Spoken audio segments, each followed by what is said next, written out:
आप देख रहे हैं न्यूज स्केल लाइव, भरोसे की पहचान। और मैं हूं आपके साथ कार्यक्रम प्रसंगवश में, जहां आज बात होगी उस जहर की जो धीरे धीरे समाज की नसों में घुल रहा है। सफेद पुड़िया, इंजेक्शन और बड़े बड़े होर्डिंग्स, टेम्पो और सड़कों पर लगे बैनर, आखिर ये क्या संदेश दे रहे हैं? क्या ये सिर्फ चेतावनी है या समाज के सामने खड़ी एक भयावह सच्चाई? इसी सवाल के बीच एक नाम उभरता है, इंदर सिंह बागावास, जो एक समाज सेवी ही नहीं बल्कि एक आवाज बनकर सामने आए हैं। जब उन्होंने अपने आसपास परिवारों को नशे के कारण टूटते देखा तो उन्होंने ठान लिया, अब चुप नहीं बैठेंगे। प्रसंगवश की इस विशेष कड़ी में नशे से प्रभावित परिवारों ने अपनी व्यथा सुनाई। किसी का बेटा खो गया, किसी का घर बिखर गया और किसी की जिंदगी पूरी तरह बदल गई। ये सिर्फ आंकड़े नहीं बल्कि टूटते हुए सपनों की कहानी है। वहीं प्रशासन भी अब एक्शन मोड में है। रतन सिंह और भूपेंद्र शर्मा की टीम ने बदनाम इलाकों में छापेमारी कर नशे के कारोबारियों पर कड़ी नकेल कसी है। इंदर सिंह बागावास की इस मुहिम का असर दिखने लगा है। कई परिवारों को राहत मिली है और समाज में जागरूकता बढ़ रही है। प्रसंगवश में खास बातचीत के दौरान इंदर सिंह बागावास ने राजनीतिक, सामाजिक और तकनीकी पहलुओं पर खुलकर अपनी बात रखी। उन्होंने कहा, नशा सिर्फ एक व्यक्ति को नहीं, पूरे समाज को बर्बाद करता है। ये लड़ाई सिर्फ पुलिस या प्रशासन की नहीं बल्कि हम सब की है। जब तक समाज जागरूक नहीं होगा तब तक ये जहर फैलता रहेगा। तो क्या ये मुहिम एक बड़े बदलाव की शुरुआत है? क्या समाज अब जाग रहा है? इन तमाम सवालों पर वरिष्ठ पत्रकार रमेश शर्मा करेंगे गहराई से विश्लेषण और चर्चा। जुड़े रहिए न्यूज के लाइव, भरोसे की पहचान। सर, प्रसंगस में आपका सभी का स्वागत। प्रसंगस में हम नियमित रूप से बात करते हैं पॉलिटिक्स को लेकर के, सामाजिक कार्यों को लेकर, धार्मिक कार्यों को लेकर के, और उस दिन जिस दिन कोई विशेष सब्जेक्ट होता है उसका विवेचन करते हैं। लेकिन पिछले काफी समय से मैं देख रहा हूं कि सफेद पुड़िया और इंजेक्शन, यह एक इस तरह का माहौल बनाया हुआ है इसको लेकर के, जिसको लेकर के पुलिस तक को अब इस मामले में सक्रियता से कार्रवाई करने को मजबूर भी होना पड़ रहा है। हालांकि पुलिस कार्रवाई भी करती है, लेकिन पुलिस तक इस तरह के सूत्र पहुंचे तब जाकर के कोई इसके अंदर कार्रवाई हो पाती है। लेकिन एक बात तो इसके साथ कहना चाहूँगा कि आपको समाज सेवा करने के लिए किसी राजनीतिक पद की आवश्यकता नहीं है, उद्योगपति होने की भी आवश्यकता नहीं है, और आपको किसी विशेष विषय की भी आवश्यकता नहीं है।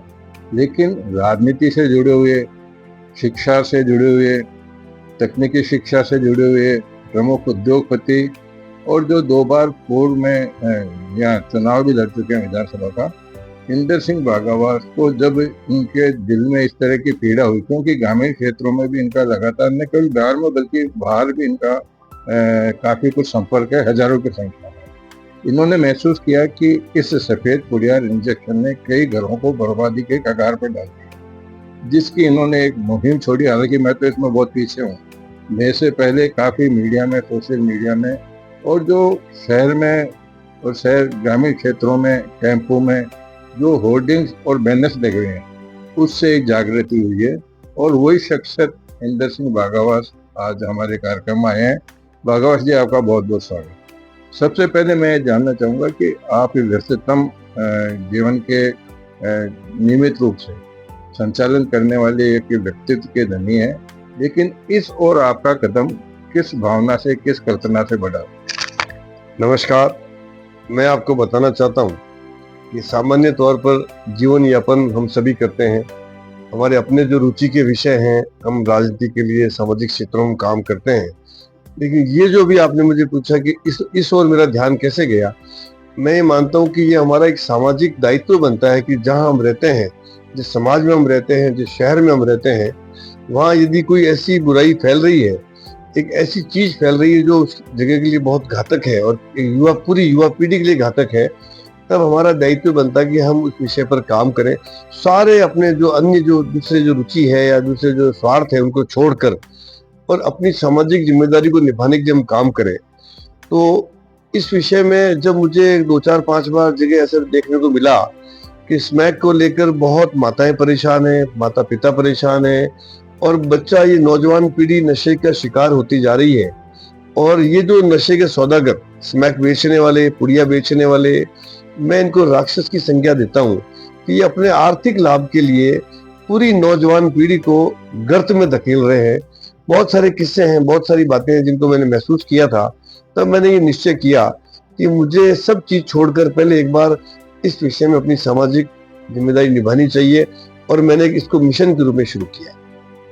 आपने जो किया, मैंने भी काफ़ी लोगों से सुना भी है, और कुछ लोगों से मिलने पर मुझे यह भी बताया जाता है, क्योंकि आप एक ऐसी शख्सियत हैं जिससे हर व्यक्ति आपसे बहुत अच्छी तरह परिचित है। कई लोग मुझे भी पूछते हैं कि इसका क्या कुछ प्रभाव है, और क्या इंदर सिंह जी ने इसको राजनीतिक उससे दृष्टिकोण से तो नहीं किया। तो मैंने उनको ये भी बताया कि ये देखो, राजनीतिक दृष्टिकोण नहीं है, सरकारी स्तर पर भी इस तरह के जो मामले हैं उसमें रोक लगाने के लिए प्रचार प्रसार किए जाते हैं। लेकिन उन्होंने जिस प्रकार से अपने निजी खर्चे पे मान लीजिए, निजी अपने स्रोतों से उन्होंने शहर भर में, गाँव में जिस प्रकार से होर्डिंग्स और बैनर टेम्पो पे लगा करके जो किया है, उसके अंदर इनकी एक पीड़ा झलकती है। लेकिन मैं भागवत जी आपसे पूछना चाहूँगा कि इसके बाद में आपने क्या कुछ परिवर्तन महसूस किया? देखिए, पहले एक बात का जवाब दूं आपको कि इस कार्य या इस अभियान का राजनीति से कोई लेना देना नहीं है। अभी चुनाव बहुत दूर है, 3 साल पड़े लगभग चुनाव में। मुझे आज ये अभियान शुरू किए 4 से 5 महीने हो गए, यानी 3 साल पहले राजनीति का इससे कोई संबंध नहीं। दूसरा ये कि आपने कहा कि ऐसी बहुत सारी योजनाएं चलती सरकारी, जिसमें नशे को छुड़ाने के लिए, नशे से दूर रहने के लिए सरकार भी योजनाएं चलाती है। लेकिन वो जो योजनाएं और वो जो कदम है, वो सरकारी सिस्टम से चलती हैं, और उसके अलावा उनका जो प्रभाव है, आप और हम सब जानते हैं कि वो एक पूरी फौरी सी कागजी एक औपचारिकता मात्र रहती है।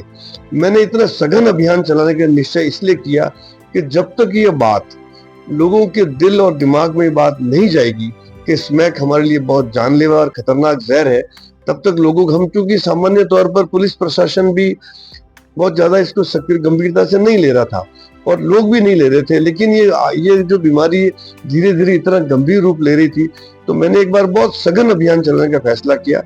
आपकी जानकारी में निवेदन करना चाहता हूँ।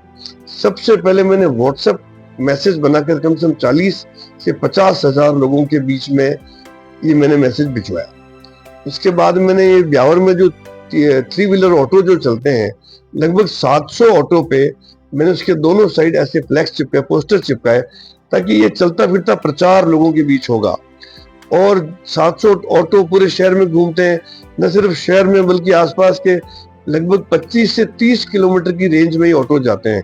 तो जब एक ही प्रचार को, एक ही चीज को हम बार बार देखते हैं, तब हमारे दिमाग में वो चीज रजिस्टर होना शुरू होती है, हम उस पर कुछ सोचना शुरू करते हैं। उसके बाद मैंने ब्यावर में, आपने देखा होगा, मैंने कम से कम 200 जगह बड़े बड़े होर्डिंग्स लगवाए।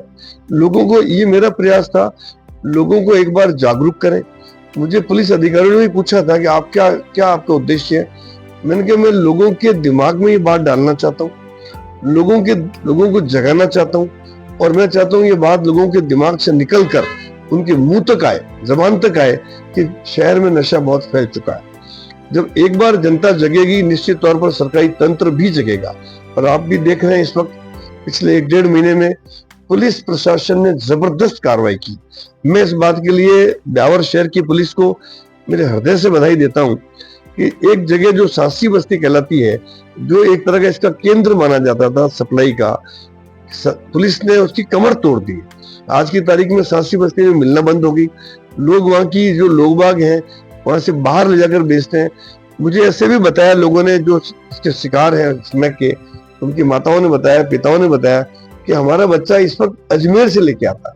यानी आप अंदाज लगा सकते हैं कि शहर में, ब्यावर शहर में इस समय मेरे अभियान का, पुलिस के जो एक्शन का कितना बड़ा प्रभाव आया है कि आज की तारीख में बच्चे की जबान पर यह बात आ चुकी है कि हमको स्मैक को रोकना है। और लगभग इसमें मैं मानता हूं कि हम काफी हद तक सब सफल हुआ है। पुलिस भी सफल हुई, जनता भी सफल हुई, जनता भी जागरूक हो गई। सबसे बड़ी बात एक और थी कि ये जो सप्लायर हैं स्मैक के, लोग ऐसा कहते हैं कि ये बदमाश और गुंडे हैं और बड़े असामाजिक तत्व हैं, तो लोग इनसे डरते थे। मैंने उनके दिमाग से वो डर भी निकाल दिया। इसलिए आज की तारीख में जनता भी जागरूक हो गई। युवा खुद पकड़ने लगे, लोग पकड़ने लगे और पुलिस तो पकड़ ही रही है, तो इसका बहुत ही अच्छा और सकारात्मक प्रभाव आया।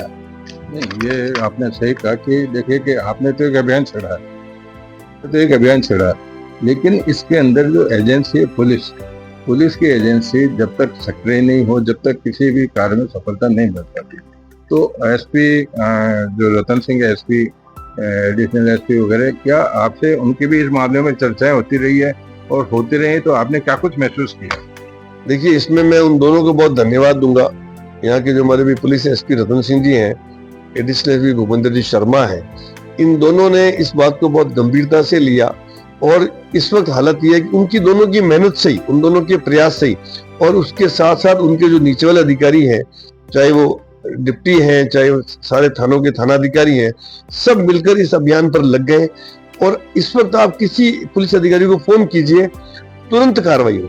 पहले ऐसा नहीं होता था, लेकिन इस वक्त अगर कोई आपके पास सूचना है, मैं आपके माध्यम से सभी लोगों को निवेदन करना चाहता हूँ, यदि आप कहीं पर भी किसी को स्मैक पीता हुआ, स्मैक बेचता हुआ देखें, आप तुरंत पुलिस को सूचित करें। यदि पुलिस को न करें तो मुझे करें। और आपको विश्वास दिलाता हूं कि आने वाले इस वक्त जिस मुस्तैदी से पुलिस काम कर रही है, इसका बहुत बड़ा प्रभाव हम सबको खुले रूप में देखने को मिल रहा है। तो निश्चित रूप से यह तो कहा जा सकता है कि ब्यावर जिले में यह है जो परेशानी हर घर घर में बनी है। कोई पति परेशान है, किसी के माँ बाप परेशान है, किसी की बहन परेशान है, और इस तरह को लेकर के अब बताया तो भी जाता है कि छोटे छोटे छात्रों में भी ये लत पड़ी हुई है। लेकिन भागवत जी, मैं आपसे जानना चाहूंगा कि जो इस काम में जुड़े हुए हैं, जिनको आप राक्षस की संज्ञा दे रहे हैं, क्या राक्षसों की तरफ से भी कभी कोई आपको मैसेज मिला? मुझे तो उनकी तरफ से कोई मैसेज नहीं मिला। मैं अपने आप को जानता हूँ, वो भी मुझे जानते हैं कि उनका ये इतना साहस नहीं हो पाएगा कि मुझे कोई वो संदेश दे पाए, इसलिए वो उसकी कोई विषय नहीं है वो तो। और मैं आपको 2-3 उदाहरण देना चाहता हूँ जिन घटनाओं ने मुझे बड़ा विचलित किया था। एक बच्चा 22-23 साल का, वो अपनी 75 वर्ष की नानी का चश्मा, नजर का चश्मा 2000 रुपए का था, वो किसी 200 रुपए के लिए वो चश्मा बेचा है। आप सोच सकते हैं कि 75 वर्ष की उम्र में किसी को बिना चश्मा देखने में कितना तकलीफ होती है। मुझे सुनकर बड़ा दुख हुआ और मैंने वो चश्मा हालांकि उनको वापस दिलवाया, लेकिन बाद में पता लगा कि ये लड़का तो पूरा स्मैक का शिकार हो चुका है। अपने घर की मोटरसाइकिल की बैटरी 200 में बेच के आ चुका है। आप जगह जगह देख रहे हैं कि लोग घर के नल खोल रहे हैं, लोग घर के कुछ भी। एक उदाहरण और देना चाहता हूँ। एक माता ने मुझे बताया कि मेरा बच्चा 18-19 साल का, वो 30 किलो गेहूं 25 रुपए किलो के हिसाब से खरीद कर लाई अपने परिवार के लिए। परिवार बहुत ही मजदूरी करके अपना काम चलाता है। दूसरे दिन वो बेटा वो 30 किलो गेहूं 22 रुपए किलो में बेच आया, यानी उसको 680 रुपए मिले, और उन 680 रुपए का उसने स्मैक पी लिया। अपने घर का जो अनाज भी बेच सकता है, क्योंकि ये स्मैक जो है एक तरह से आपको विवेक शून्य कर देता है। इसलिए इस वक्त आपने मुझे मूल सवाल आपका था कि मुझे कोई संदेश मिला, मुझे तो ऐसा कोई संदेश नहीं मिला। हालांकि कुछ लोगों को तकलीफ जरूर हुई है, कुछ लोगों ने प्रेस कॉन्फ्रेंस भी की है, कुछ लोगों ने भ्रामक बयान भी दिए हैं, वो अलग बात है। वो उनका लगता है कि उनका संबंध राजनीति से है, और मेरा ये जो कार्य मैं कर रहा हूँ राजनीति से बिल्कुल परे हटकर मैं ब्यावर हित में काम कर रहा हूँ। इसके साथ साथ ही मैं मतलब एक ऐसा भी होता है कि जैसे कई नशा मुक्ति केंद्र भी होते हैं, या ऐसी लत छुड़ाने के लिए किस तरह के उपाय व्यक्तिगत तौर पर भी निजी संस्थाओं द्वारा किए जाते हैं। सरकारी स्तर पर भी क्या जो गवर्नमेंट के हॉस्पिटल्स हैं, वहाँ कुछ ऐसी व्यवस्था होनी चाहिए? इसके लिए निश्चित तौर पर ऐसी व्यवस्था होनी ही चाहिए, क्योंकि बहुत सारे ऐसे बच्चे हैं जो इस स्मैक को छोड़ना चाहते हैं, लेकिन वो उनकी जो ये स्मैक ऐसी चीज है कि एक बार शरीर में जाने के बाद में 2-3 अगर आप डोज ले लेते हैं, इसकी खुराक ले लेते हैं, उसके बाद इस बॉडी खुद, शरीर आपका खुद डिमांड करता है। और लेकिन वो बच्चा मजबूर हो जाता है उसके बाद लेने के लिए। मेरे को ऐसे बहुत सारे लड़के मिले, उन्होंने कहा हम छोड़ना चाहते हैं, लेकिन छूट नहीं पा रहे। इसके लिए निश्चित तौर पर, क्योंकि जो भी ये नशा मुक्ति केंद्र है महंगे हैं, ये हर महीने काफी पैसा लेते हैं, तो सरकार की तरफ से मैं मानता हूँ कि सरकार की तरफ से भी इस विषय में कोई कार्रवाई होनी चाहिए। मेरी एक बार अस्पताल प्रशासन से भी बात हुई थी, उन्होंने भी कहा था कि यदि एक बार ऊपर से हमको अनुमति मिल जाए तो हम एक वार्ड इसके लिए आरक्षित कर दें, इसमें दवाइयां मुफ्त देंगे, साइकियाट्रिस्ट, साइकोलॉजिस्ट, फिजिशियन, जो भी इस तरह के जो डॉक्टर्स की जरूरत पड़ती है, हम सब वो काउंसलर्स हम देंगे। इसके लिए आप और हमको सबको ये प्रयास करना चाहिए कि इसी सरकारी अस्पताल अमृत कौर में एक वार्ड इसके लिए आरक्षित हो जाए, ताकि ऐसे जरूरतमंद माँ बाप अपने बच्चों को वहां लाकर भर्ती करा सके और उनका इलाज हो सके। अंत में मैं आपसे यह पूछना चाहूंगा कि आपने भले ही 4-5 महीने से इस बेड़ा उठाया हो, लेकिन इस बीच में आपने क्या कुछ महसूस किया, क्या कुछ और लोगों को संदेश देना चाहते हैं, और क्या कुछ ऐसे और उपाय किए जा सकते हैं जिससे इसमें सख्ती हो सके और आसपास के जिलों में भी ये अंकुश लग सके? देखिए, सबसे बड़ी आवश्यकता है हमको जगने की, हमको निडर होने की, हमको अपनी जिम्मेदारी समझने की, हमको इन राक्षसों से, इन बदमाशों से डरने की कतई जरूरत नहीं है। ये 150 होंगे, 100 होंगे, 50 होंगे, ब्यावर की जनता 1.5 लाख की जनता है। क्या 1.5 लाख लोग 100 लोगों से डर सकते हैं? कतई नहीं डर सकते। इसलिए सबसे बड़ी आवश्यकता है हम सब मूक दर्शक बनकर न बैठे। जहां पर भी ऐसी हरकत हो रही है और इसका शिकार प्रत्यक्ष और अप्रत्यक्ष रूप से हम सब हो रहे हैं। हर घर में चोरी हो रही है, चोरियां इतनी बढ़ चुकी है और चोरी भी छोटी छोटी होती है, हम उनको नोटिस नहीं करते। नल खोल ले गया, बिजली के तार काट के ले गया, कोई बर्तन उठा के ले गया, हम सोचते मामूली बात है, लेकिन ये मामूली बात नहीं है। आने वाले समय में हम सब खतरे में आएंगे। सबसे आवश्यकता बड़ी है हमको जगने की, हमको जिम्मेदार होने की और हमको मुकाबला करने की। दूसरा, प्रशासन की तो मैं मानता हूं कि उनकी तो बड़ी महती भूमिका, जिम्मेदारी है कि जहां पर भी वो देखें, कुछ पुलिसकर्मी हो सकते हैं जिनका कोई निजी स्वार्थ हो सकता है, लेकिन आमतौर पर पुलिस भी ऐसा काम नहीं करती, लेकिन उनको अधिक सक्रिय होने की आवश्यकता है। जनता को सक्रिय होने की आवश्यकता है, प्रशासन को सक्रिय होने की आवश्यकता है, और जो भी खुद को, जितने स्कूल कॉलेज हैं उनको सक्रिय होने की आवश्यकता है, और सबसे बड़ी आवश्यकता है माँ बाप को सक्रिय होने की। यदि माँ बाप एक बार जगे, माँ बाप, क्योंकि बच्चा जब भी नशा करना सीखेगा तो कहीं न कहीं उसमें कोई परिवर्तन नजर आएगा। इसका मतलब है कि हमको माँ बाप को अपने बच्चों पर नजर रखने की बहुत ज्यादा आवश्यकता है। दूसरा, मैं माँ बाप को एक और सलाह देना चाहता हूँ कि ऐसे बच्चों को जिनके कहीं लत लग गई है, उन पर सख्ती करने से कोई ज्यादा फायदा नहीं होगा, क्योंकि वो नफरत के पात्र नहीं है, वो सहानुभूति के पात्र है। उनको बहुत प्यार से समझा के उनको वापस लाइन पे लाने की जरूरत है। तो माँ बाप इस बात का विशेष ध्यान रखें कि यदि बच्चा कहीं गलत संगत में आ चुका है तो उसको निकालने का प्रयास करें, प्रेम से करें, और उसको प्रेम से जीतने का प्रयास करें। दूसरा, जो अभी तक संगत में इसमें नहीं शिकार हुआ है, उन पर नजर रखकर उनके साथ मित्रवत व्यवहार करके और इस बुरी आदत से उनको बचाने की पूरा प्रयास करें। तो ये थे इंदर सिंह भागवत, जिन्होंने एक नई मुहिम, कई मुहिमों के साथ में एक जो नई मुहिम की है, उसमें पुलिस के सहयोग से जो बस्तियां बदनाम थी, इस बात को लेकर के पुलिस ने, जिस प्रकार से आपने बताया, SP Ratan Singh, additional SP Bhupendra Sharma और सारे थानों के एसएचओ वगैरह ने जिस प्रकार से अपने अपने क्षेत्र में इसमें लगाम लगाने की कोशिश की है, निश्चित रूप से आने वाले समय में इसके परिणाम भले ही देर हो सकती है, लेकिन अंधेर नहीं होने वाली बात साबित होगी, और जो परिवार इससे दुखी हैं उनको इससे निजात भी मिलेगी। आज के प्रसंग बस को यहीं विराम देते हैं। कल फिर किसी प्रसंग के साथ मैं आपके सामने उपस्थित होऊंगा। साथ ही भागवत जी का भी आभार कि आपने हमारे कार्यक्रम में पधार के और हमें सहयोग दिया। बहुत बहुत धन्यवाद।